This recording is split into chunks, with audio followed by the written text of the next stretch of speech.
Bismillahirrahmanirrahim. Assalamualaikum warahmatullahi wabarakatuh. Alhamdulillahi rabbil alamin. Summa salatu wassalamu ala nabiyyina Muhammad wa ala alihi wa sahbihi ajma'in. Wa sallallahu subhanahu wa ta'ala aymunna alaina bi ilmin nafi' wa amalin salih wa yafaqina fid din wa ihtalana futuhal arifin wa yarzuqna al-ikhlasa fil aqwali wal a'mali. Allahumma amin. Ahibati fillah, jemaah yang diberkahi oleh Allah Jalla wa Ala, kembali kita melanjutkan kajian usul sittah karya Syekh Muhammad bin Abdul Wahhab rahimahullah, dan kita menggunakan syarahnya Syekh Shalih Fauzan. Semoga Allah menjaga beliau beserta keluarganya, Allahumma amin. Kita masih di mukadimah yang pertama dari penjelasan Syekh Shalih Fauzan, di mana dalam program tersebut kita sebutkan 5 poin. Dan 3 poin sudah kita bahas di pertemuan pertama. Maka di pertemuan yang kedua ini, poin yang keempatnya yang bisa kita ambil faidah di situ, kata Syekh adalah li'anna tauhid huwa aslul Islam wa aslud din. Tauhid itu adalah pondasi agama Islam dan pondasi agama. Semua amalan, ya, amalan apa saja yang dilakukan oleh anak bani cucu Adam, amalan-amalan yang sunnah, ya, itu sangat bergantung kepada tauhid. Sah atau tidaknya amalan tersebut dilihat dari ketauhidan seseorang. Ketika dia menduakan Allah Jalla wa Ala dalam amalan tersebut, maka amalan yang dilakukannya, ya, dari dia dibebankan syariat oleh Allah, maka semuanya tidak ada yang tersisa. Luar biasa, ya, ancaman dari Allah bagi orang-orang yang menduakannya. Jangan pernah coba-coba. Kata Allah Jalla wa Ala mengatakan, walaqad uhiya ilaika wa ilal ladzina min qablika la in asyrakta la yahbatanna amaluka wal takunanna minal khasirin. Sungguh wahai Muhammad, benar-benar aku wahyukan kepadamu, wa ilal ladzina min qablika, dan kepada orang-orang sebelum engkau, sekiranya mereka menduakan Allah, maka seluruh amalannya dihapuskan oleh Allah, sia-sia. Ayat di sini adalah ayat yang menjelaskan tentang ancaman bagi orang yang menduakan Allah. Menduakan Allah ini kategorinya adalah syirik besar. Jadi ketika dia balik, banyak amalan yang dilakukannya sampai dia dewasa, sungguh sangat banyak amalan dilakukannya. Nah, satu saja dari amalan yang dilakukan ketika dia menduakan Allah dalam syirik besar, maka sia-sia semuanya. Adapun amalan yang itu adalah amalannya sifatnya seperti riya atau sum'ah, ya, atau ujub dan seterusnya, maka amalan yang ketika itu saja yang digugurkan pahalanya oleh Allah Subhanahu wa taala. Dalam ayat lain Allah mengatakan, balillah fa'bud wa kum minasyakirin. Ya, bahkan hanya kepada Allah saja engkau beribadah. Ya, wa kum minasyakirin artinya adalah akhlisi al-ibadata lillah. Murnikan ibadahmu hanya buat Allah semata, la syarikalah. Janganlah engkau menduakannya. Anta wa man ma'aka, engkau dan bersama orang-orang yang ada di sekitarmu. Anta wa man ittaba'aka wa saddaqaka, ya, wa saddaqaka, dan orang-orang yang mengikutimu dan orang-orang yang membenarkanmu. Jadi ayat ini berbicara tentang Rasul sallallahu alaihi wasallam, para sahabatnya tentunya. Ajaklah mereka itu beribadah hanya kepada Allah saja, jangan menduakannya, dan orang-orang yang membenarkan kerasulanmu. Baik, kemudian poin yang terakhir, poin yang kelima adalah faidahnya adalah li'annahuma amran mutadadani wal mutanaqadani la yajtami'an abada. Nah, kemudian kedua perkara ini, perkara apa yang dimaksud Syekh? Perkara tauhid dan syirik. Ya, selama-lamanya tidak akan pernah bersatu. Sampai hari kiamat yang namanya syirik tidak akan pernah bersatu dengan tauhid. Demikian pula ya, bid'ah tidak akan pernah bersatu dengan sunnah selama-lamanya. Baik, kemudian kita masuki paragraf yang kedua. Di paragraf yang kedua ini ya, banyak sekali Syekh memberikan faedah kepada kita. Ala kulli hal, paragraf yang beliau sebutkan ini kita ambil 2 poin saja. Ya, kita ambil 2 poin saja. Poin yang pertama, sebagaimana yang saya katakan, ya walakin qala man yatabahu li hadzal bayan, akan tetapi teramat sedikit orang-orang yang menyadari penjelasan ini. Penjelasan apa? Penjelasan tentang usul sunnah. Jadi orang itu sangat sedikit sekali menyadari penjelasan hal ini. Walidzalika tajidu katsiran minan nas yaqra'una al-Qur'ana yaqauna fi syirik. Akhirnya apa? Kita jumpai masyarakat itu ketika dia membaca Al-Qur'an.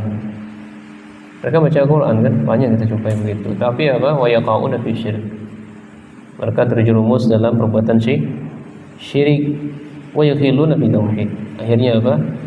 Terjerumus, menyimpang, melakukan kesalahan dalam masalah tauhid. Jangankan mereka yang sering baca Al-Quran, kita saja ya Pak, kita saja nih yang mengaku saya adalah sudah pengikut Nabi SAW, menjalankan sunnah Nabi SAW, ya, ketika masalah rezeki saja kadang dia menduakan Tuhan. Di mana bentuknya?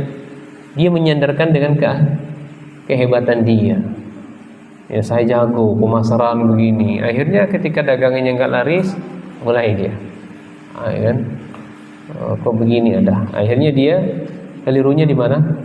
Menyandarkan pada kehebatan, bukan menyandarkan yang membuat dia seperti itu siapa? Allah Rabbul Alamin. Kemudian apa kata lagi?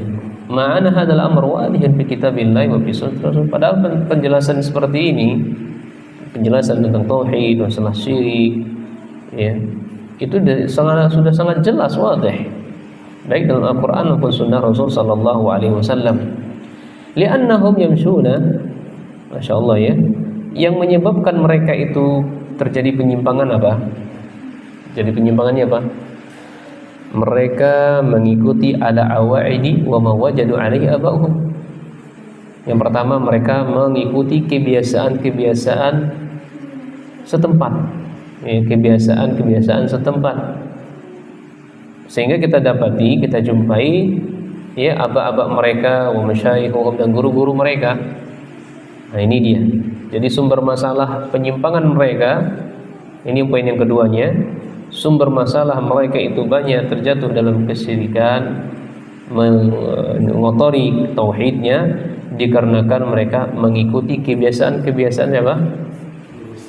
Ya, kebiasaan-kebiasaan tempat, mengikuti nenek-nenek moyang mereka.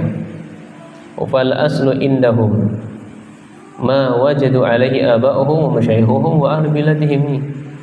Ini biang kerok mereka yang apa, biang kerok ya, atau yang faktor penyebab yang paling besar, mereka mengikuti nenek moyang mereka, mengikuti kata guru mereka, kiai mereka, atau mengikuti kebiasaan ajaran-ajaran setempat. Ada istilah, memang istilahnya yang perlu dijelaskan, di mana langit dipijak di situ, di mana bumi dipijak di situ langit dijunjung. Ya, maknanya peribahasa seperti ini bagus ya, bagus. Tapi tidak dipahami secara letterlek mutlak. Apa saja kegiatan di wilayah setempat tersebut langsung diamalkan. Tetap kita menilai, menimbang kebiasaan-kebiasaan mereka dengan, ya, timbangan syar'i, timbangan Al-Quran dan Sunnah Nabi sallallahu alaihi wasallam. Wala yufakkiruna fi yaumil ayyam, tidak ada satupun di yang ada dalam diri mereka di hari-hari mereka terpikirkan untuk yata'amaluna, untuk merenungi, wa tadabbaruna al-Qur'an, mentadabburi al-Qur'an, wa yaridu alaihi ma kana alaihi nas, dan bersikap kritis terhadap apa? Dari amalan-amalan yang dilakukan oleh banyak orang. Hal wa sahihun aw ghair sahih, ya, apakah amalan yang dilakukan orang ini sahih atau tidak. Jadi inilah seorang penuntut ilmu harus mesti bersikap.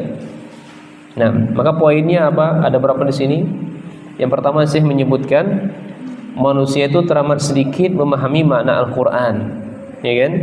Sehingga mereka terjatuh dalam kesyirikan meskipun mereka baca Al-Quran berulang-ulang. Kemudian poin yang kedua, saya menyebutkan apa?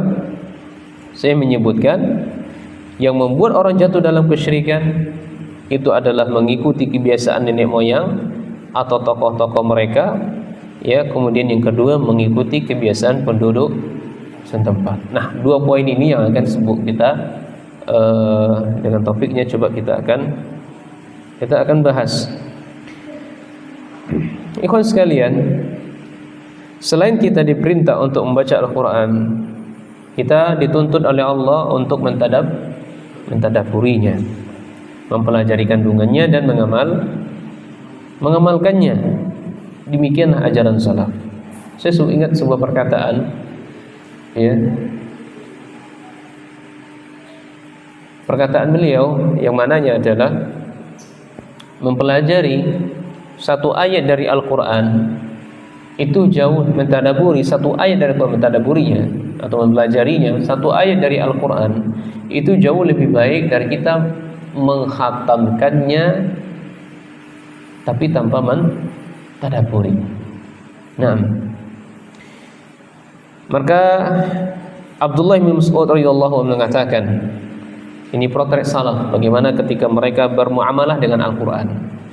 Kata beliau, kana ar-rajulu minna idza ta'allama asyra ayatin lam yujawidhunna hatta ya'rif ma'anihunna wal 'amala bihinna. Masyaallah. Jadi ini para salaf zaman Nabi sallallahu alaihi wasallam, para sahabat itu, kata beliau, kita belajar bersama Nabi itu enggak beranjak dari 10 ayat. Jadi 10 ayat. Kalau sudah paham ayatnya, kita tadabburi dan pelajari, kita amalkan, baru kita belanja. Pindah ke ayat yang lainnya.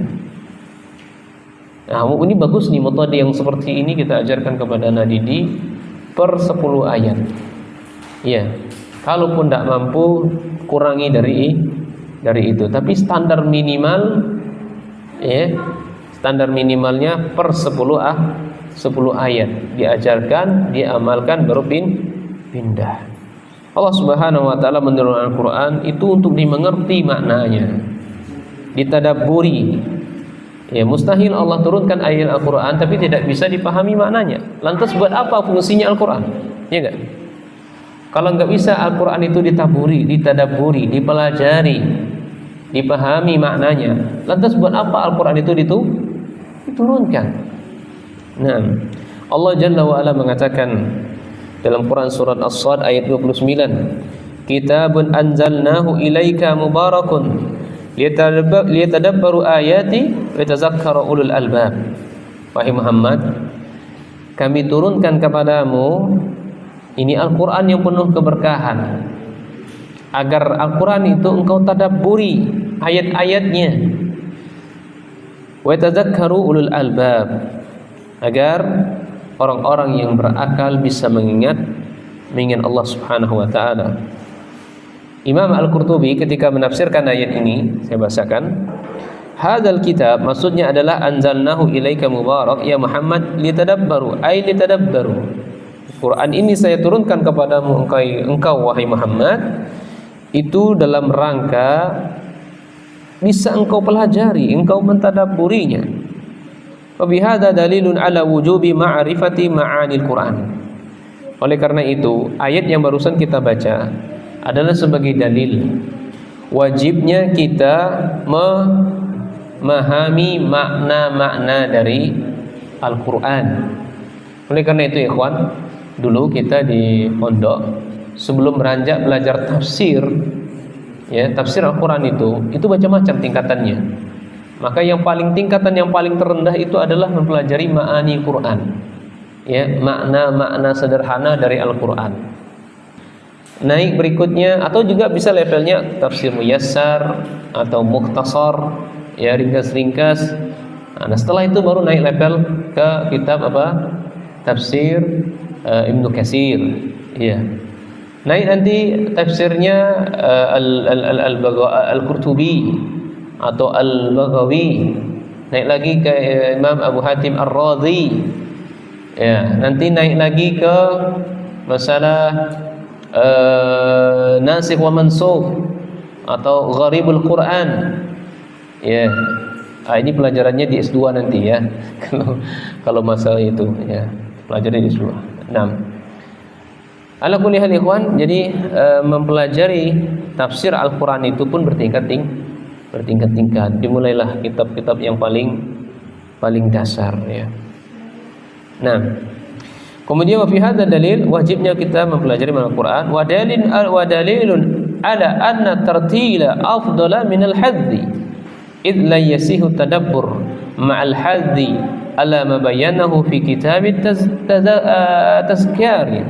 Nah, kata Syekh, ayat yang barusan kita baca juga sebagai dalil tartil, yakni membaca Al-Qur'an itu dengan tartil, bacaannya pelan, sesuai jelas makhraj dan sifat hurufnya, dengan suara yang baik, suara-suara yang merdu. Makanya para pembaca qari'nya Rasulullah SAW itu suara yang dipilih oleh Rasulullah SAW jadi imam itu adalah, yang ditunjuk jadi imam itu adalah orang-orang yang suaranya bagus ya. Ini sebagai penyempurna saja, sebagai penyempurna, bukan suatu syarat, tidak ya, sebagai penyempurna. Nah, tak membaca Al-Quran itu dengan tartil afdalu minal hadzi, lebih baik daripadanya kita membaca tergopo-gopo, tergesa-gesa, bacaannya terlalu cepat-cepat. Nah, karena kalau dalam keadaan demikian tidak bisa seseorang merenunginya, mentadabburinya, ya, ketika dia membaca ayat-ayat yang sangat begitu cepat. Waqala Hasan, Imam Hasan mengatakan tadabburu ayatillah ittiba'uha. Ya, jadi yang dimaksud dengan mentadabburi ayat Al-Qur'an itu adalah ya kita mengikutinya dengan bisa memahami apa yang ada, ya, kandungan-kandungan yang ada di dalam Al-Qur'an. Jadi Al-Qur'an itu tidak hanya sekedar untuk dibaca atau apalagi dipajang. Jadi dibaca itu dengan tartil, dengan tajwid, kemudian dihafal, diamalkan, ya, dilaksanakan perintahnya, dijauhi larangannya, kemudian dibenarkan, ya, apalagi kabar-kabar atau berita-berita dari Rasul sallallahu alaihi wasallam, baik yang dahulu maupun yang akan terjadi, baik sifatnya akidah, ibadah, akhlak, muamalah dan seterusnya. Nah, ini terkait dengan ya Al-Quran, ya kita harus mentadabburinya. Tapi kemudian poin yang kedua adalah, kata saya tadi apa? Yang membuat orang itu jatuh dalam kesyirikan atau kesesatan ada dua. Yang pertama apa? Mengikuti kebiasaan nenek moyang, ya, atau tokoh kiai. Kenapa kamu sholatnya kayak begitu? Nenek moyang saya begitu. Kenapa kok melakukan acara ini dan acara itu? Nenek moyang saya begitu. Nah, ketika pertanyaannya, ya, dibalik perbuatan zina misalnya, perbuatan riba misalnya, apakah kita juga akan mengatakan, oh nenek saya dulu ya rame-rame berzina, oh nenek saya dulu berrame-rame berbuat riba dan seterusnya. Jadi Allah Subhanahu wa taala telah berfirman, ya, terkait masalah hal ini, Wa idza qila lahum ta'alu ila ma anzalallahu wa ila ar-rasul qalu hasbuna ma wajadna alaihi aba'ana wa awalau kana aba'uhum la ya'lamuna syai'a wa la yahtadun. Wa idza qila lahum, kata Allah Jalla wa Ala, apabila kita katakan kepada mereka, siapa yang mereka ini dimaksud di sini? Orang-orang yang mengikuti kebiasaan nenek moyang. Ta'alau, ayo mari sini. Ikutilah apa yang Allah turunkan. Ikutilah apa yang diajarkan oleh Rasul. Kemudian mereka mengatakan apa? Qalu hasbuna ma wajadana alaihi aba'ana. Cukup. Enggak, saya enggak mau. Dulu nenek moyang saya ngajarin begini. Terjadi enggak zaman kita? Jadi kan Al-Quran jauh-jauh hari sudah mengatakan, makhluk manusia pun juga mengatakan saat ini. Ketika kita tegur, Pak, kenapa Pak melakukan ini? Oh iya, nenek moyang saya. Iya, melakukan seperti itu. Iya. Awalau kana aba'uhum la ya'lamuna syai'a wa la yahtadun. Apakah mereka, yakni bapak-bapak mereka yang dimaksud di situ, sama sekali tidak mengetahui sesuatu apapun dan mereka tidak mendapatkan petunjuk. Ini teguran Allah kepada orang yang mengikuti nenek moyang. Mereka itu sama sekali nggak ngerti apa-apa. Mereka itu tidak mendapatkan petunjuk sama sekali. Baik, kemudian dalam ayat lain disebutkan, yauma tuqallabu wujuhuhum finnar yaqulu ya laitana ata'na Allah wa ata'na ar-rasul wa qalu rabbana inna ata'na sadatana wa kubara'ana fa adalluna sabila rabbana atihim di'fain minal azab wal'anhum la'nan kabira. Ini penyesalan, ikhwan. Penyesalan itu enggak ada manfaatnya lagi kalau sudah di akhirat. Nah, ini bentuknya nanti orang-orang yang ngikuti nenek moyang itu dikit-dikit, oh ini ajaran nenek moyang saya, ini budidaya leluhur saya. Nanti di akhirat mereka menyesal, kami telah disesatkan oleh orang-orang dulu, padahal sudah ada dai yang mengajak kami untuk mengikuti Allah, untuk mentaati Rasulnya, tapi kami malah berpaling. Ya, jadi lempar gelas ya, lempar tuduhan. Oh dulu mereka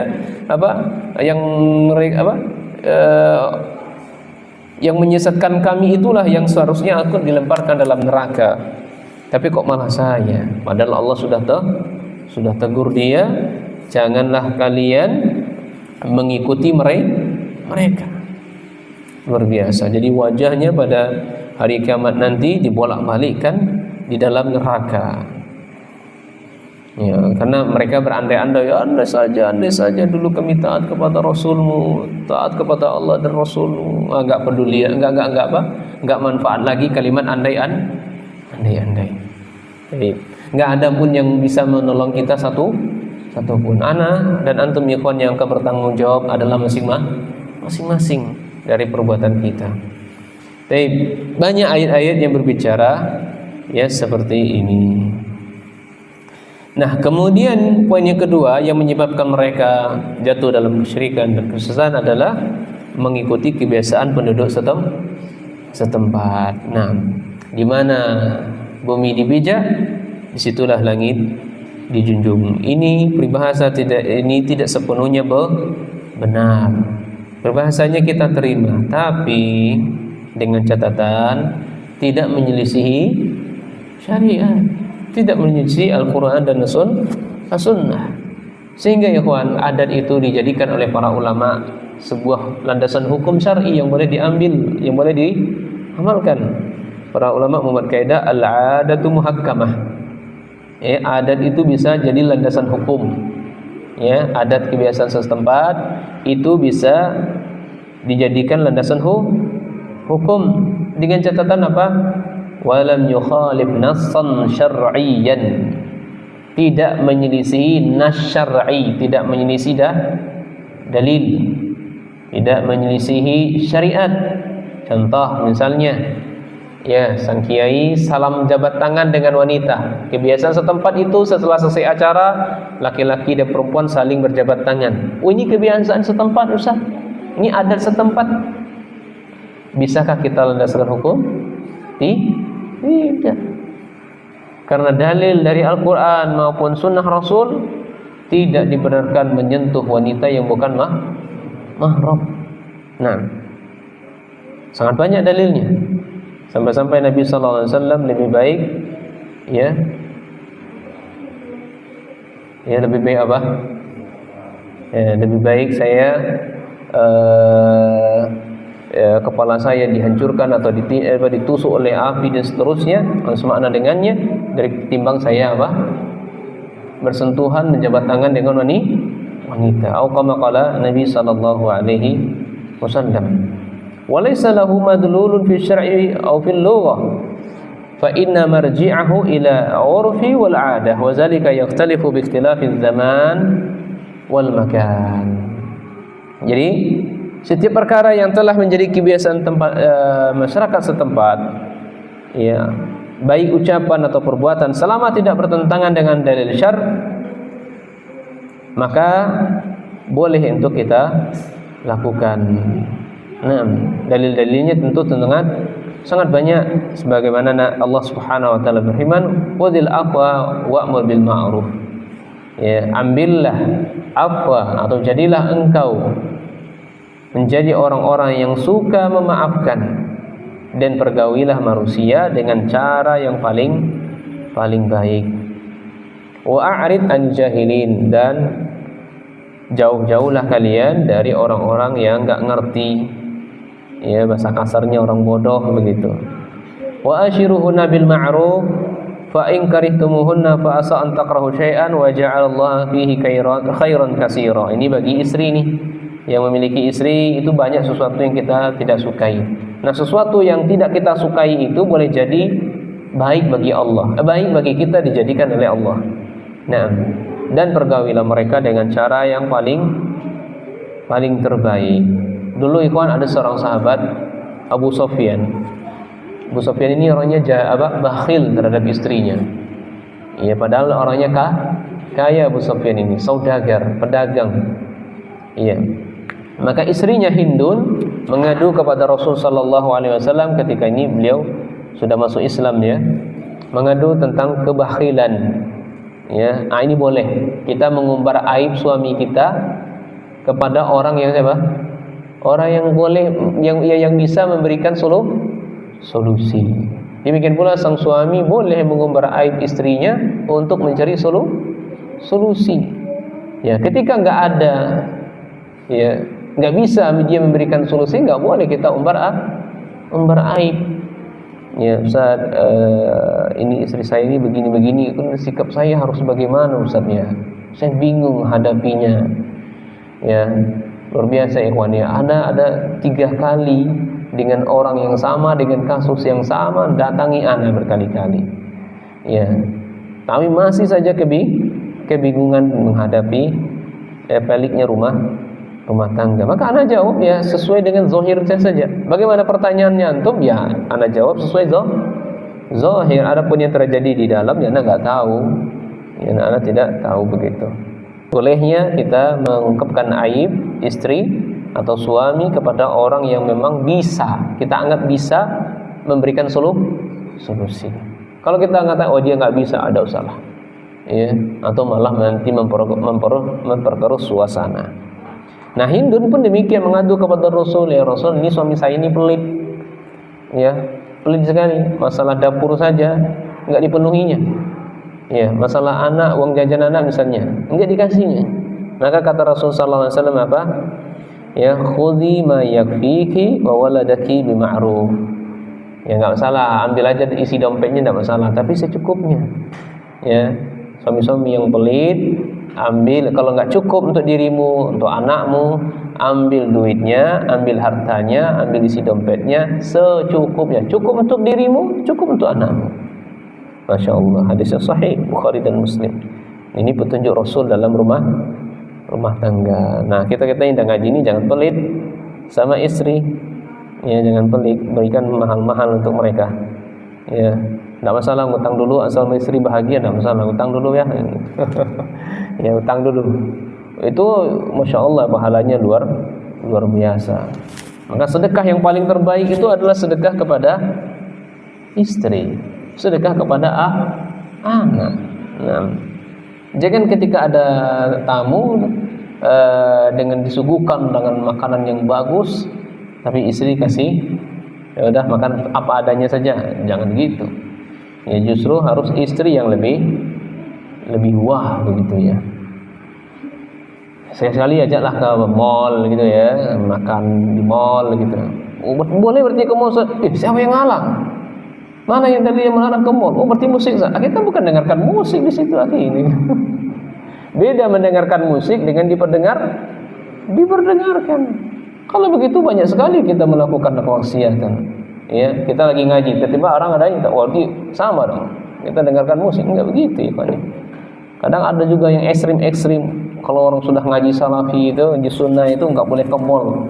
Wah, ekstrim sekali katanya begitu kan. Enggak boleh ke mall. Enggak boleh ke pasar. Oh, di mana antum belanjanya kalau besar ya? Kalau lihat. Nah, jadi uruf ini juga ikhwan. Masalah uruf itu para ulama membagi dua hal. Ada yang pertama urfun sahihun. Uruf yang sahih. Bahasa sederhananya uruf yang benar, yang sah, yang tidak menyelisihi dalil. Yang seperti apa? Huwa kullu ma ta'arrafa alaihi nas minal umur allati la tuhillu haraman wa la tuharrimu halalan ka anwa'il kail wal wazni wal misahah. Ini uruf namanya, yang sudah dikenal di kalangan manusia dari perkara-perkara la tahillu haraman. Dia tidak menghalalkan benda-benda yang sudah jelas status haramnya, dan dia tidak mengharamkan benda-benda yang sudah jelas status kehalalannya, seperti al-kail, ini timbangan, atau kail, apa lagi kail, mana kail wal wazan, ini maknanya sama ya. Kail, wazan, misahah ini sama-sama tapi bentuknya beda. Ya wallahu alam, al-kail apakah yang timbangan apa namanya? Kalau ini apa? Yang biasa nimbang kopi itu apa namanya itu? Entah yang mana yang kail, wallahu alam, saya tidak tahu. Terus ada yang timbangan duduk itu, dan juga ada yang timbangan yang listrik itu apa ya? Nah, itu semuanya di Indonesia nggak tahu, timbangan semua. Tapi kalau di bahasa Arabnya semuanya berbeda. Al-kail wal wazan wal misahah. Kemudian uruf yang fasid, uruf yang rusak, ya, uruf yang tidak dianggap. Uruf yang seperti apa? Wa huwa kullu ma yukhalifun nusus al-Islam wa qawaidahu kata'arrufi ahli al-baladi ala syurbil khamar aw aqal riba aw syufur nisa wa sama'il ghina wa nahwi dzalik. Ini uruf yang rusak namanya. Bukan saya mencontohkan di sini adalah mereka dalam sebuah negeri kebiasaan mereka meminum khamar gitu ya, atau sebuah negeri kebiasaan mereka riba, atau kebiasaan negeri itu mereka wanita-wanitanya sufur, hobi mengumbar-umbar aurat, ya. Kenapa engkau buka-buka pakaian? Oh, ini adatnya di sini memang pakaiannya harus terbuka. Kalau nggak suka pergi saja di sini, misalnya begitu. Itu tidak boleh. Sama atau sima ilghina. Ini urufnya ini di masyarakat setempat ini kalau pesta itu ya pakai musik, bisa kan? Ya, kalau akikohan ya pakai musik, apa lagi? Kalau gotong royong ya pakai musik, apa lagi? Pokok acara apa saja kalau nggak ada musiknya nggak absah acaranya. Nah, ini nggak boleh seperti ini ya. Ini uruf yang rusak dan yang semisalnya. Baik. Kemudian poin yang ketiga, ya, yang melibatkan seseorang itu terjatuh dalam penyimpangan dan menduakan Allah, mereka tidak terpikirkan untuk merenungi, mentadaburi atau mempelajari Al-Quran. Coba ikhwan ya, kalau mereka duduk saja di sini dengan belajar, meskipun dia ngantuk, capek, belum makan, ya, maka dia akan bisa memahami, ya, agama Allah Jalla wa Ala dengan baik dan benar. Baik. Sekarang kita masuki paragraf yang ketiga. Abu Asraf, dibaca Abu Asraf. Nah. Ya. Ya di bawahnya tadi. Nah.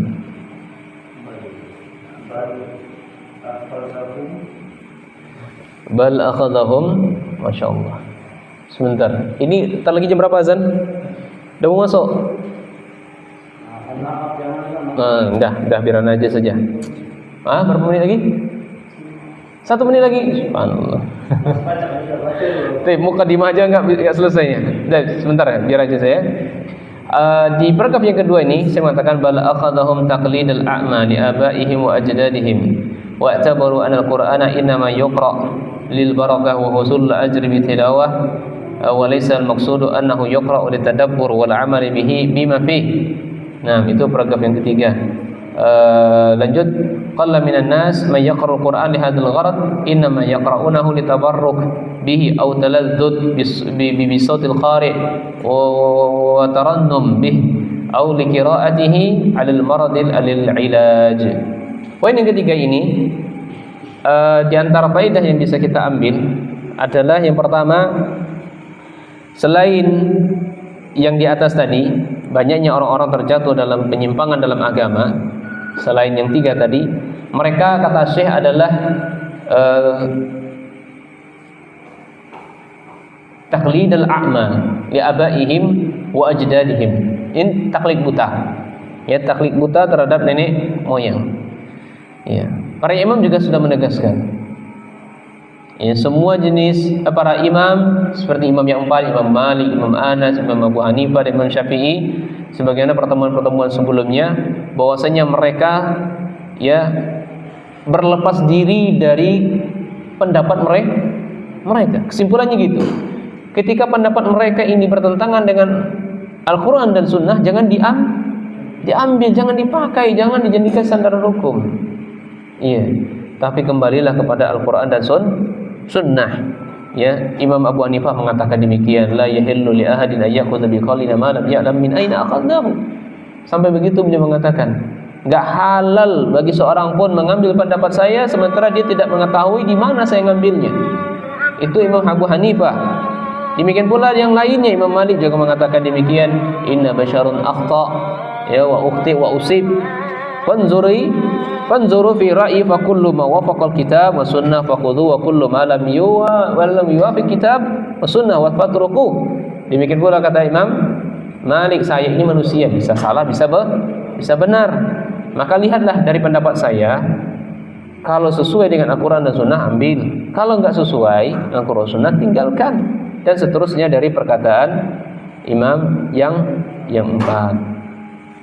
Kemudian poin yang kedua dari paragraf yang kita baca adalah mereka, mana sebutkan saya tadi, innama yuqra'u li barakah wa husul ajri bitilawah wa laysa al-maqsud annahu yuqra'u tadabbur wal 'amal bihi ma fi. Dan seterusnya, mereka hanya membatasi bahwa baca Al-Quran itu hanya sebatas mencari keberkahan atau pahala saja, ya, atau bersenang-senang dengan qari yang membacanya, suaranya ini bagus, menendangkannya, atau dia hanya membatasi dengan membaca Al-Quran untuk mengobati orang sakit.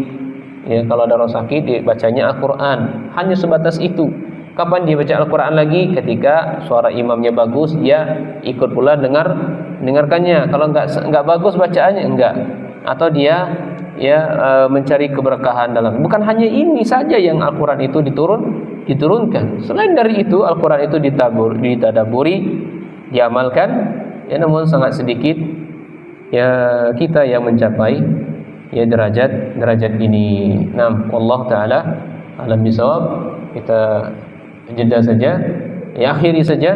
Ya, bisa kita lanjut di pertemuan berikutnya. Ini masih muqaddimah. Subhanakallah wa bihamdika asyhadu an la ilaha illa anta astaghfiruka wa atubu ilaik.